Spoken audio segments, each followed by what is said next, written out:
رسول اللہ صلی اللہ علیہ وسلم نے ارشاد فرمایا، قیامت کے دن 7 آدمیوں کو اللہ تبارک و تعالی اپنے عرش کے سائے میں جگہ دیں گے، اور ایسا دن ہوگا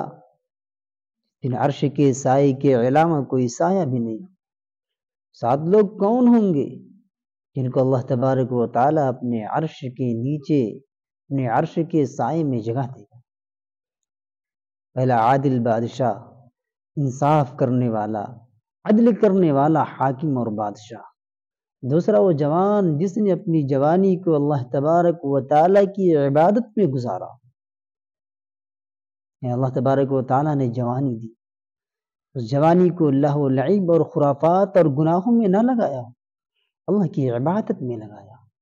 تیسرا وہ شخص جس کا دل مسجد میں لگا رہے، نماز پڑھ کر آئے تو اسی نماز کی فکر میں اس کا دل بے قرار ہو، اس کو چین نہ آتا ہو۔ چوتھے وہ 2 لوگ جو اللہ کے لیے آپس میں دوستی اور محبت کریں، ان کا آپس میں جمع ہونا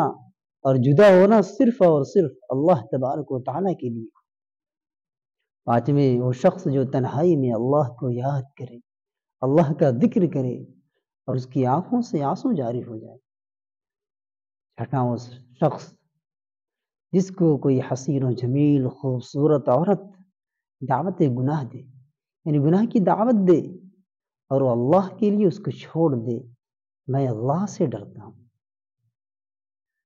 صرف اس وجہ سے اللہ کے خوف سے گناہ کو چھوڑ دے۔ ساتویں وہ شخص جو اس طرح چھپا کر صدقہ دے کہ اس کے بائیں ہاتھ کو بھی معلوم نہ ہو کہ دائیں ہاتھ نے کیا خرچ کیا، یعنی چھپا کر صدقہ کرنے والا، دکھلا کر نہیں، ریاکار اور دکھلاوے کے ساتھ جو صدقہ کیا جاتا ہے،